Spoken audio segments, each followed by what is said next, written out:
Pabor ang mga motorista dito sa Baguio City sa pagpapatupad ng speed limit sa mga pangunahing kalsada sa lungsod.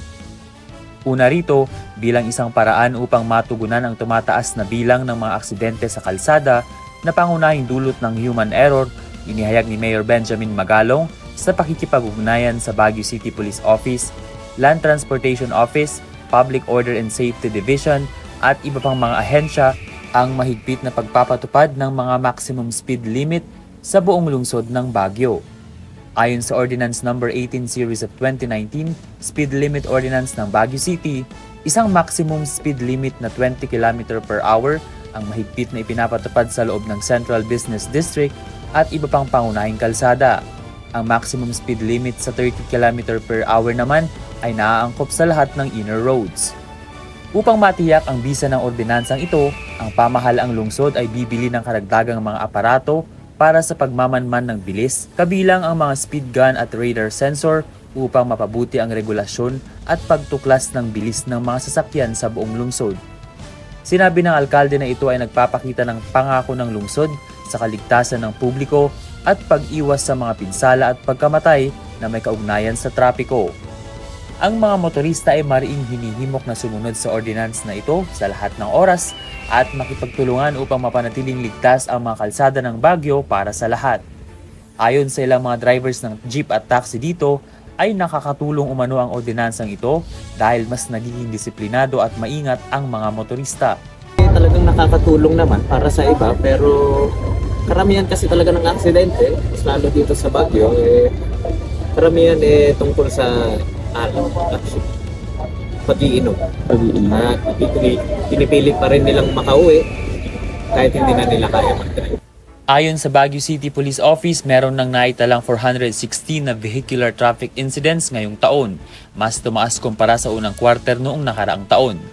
Sinimulan noong May 29, 2025 ang strict implementation ng King of the Road Ordinance at marami na raw mga nahuling violators na nasa 537, ngunit sa pamamagitan nito ay nagiging aware ang mga motorista tungkol sa ordinansang ito. We started the strict implementation of it is no May 29. So from May 29 up to this date, we have already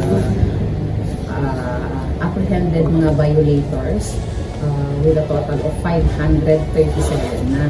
So sa araw-araw natin ginagawa yan, yung pag-i-implement is nagiging aware na yung ating motorist na meron tayong King of the Road Ordinance at yun is Muling pinaaalalahanan ang mga motorista dahil isa sa mga sanhi ng mga aksidente ay ang hindi pagbibigay daan lalo na sa mga parte ng kalsada na may mga pedestrian lanes. Ang mga driver ay dapat magdahan-dahan kung papalapit na sa mga tawiran at tumigil ng 5 segundo upang matiyak na walang masagasaan.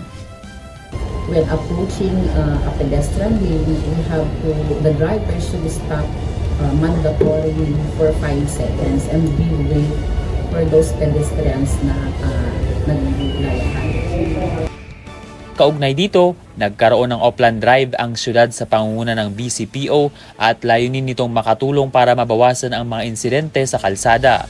Importanteng nakapaloob dito ang areas of engineering, education at enforcement. Magsasagawa ang BCPO ng Driver Summit sa ikalawang linggo ng buwan ng Hulyo upang talakayin ang road safety and awareness para sa mga drivers at transport groups. Maging sa mga piling paaralan at mga barangay sa syudad ay papasyalan upang bigyang kaalaman ang mga mag-aaral para sa road safety and awareness. Mula dito sa Baguio City, ako si Ven Pongsila para sa Mata ng Agila Northern Luzon, matatag, matapang, matapat.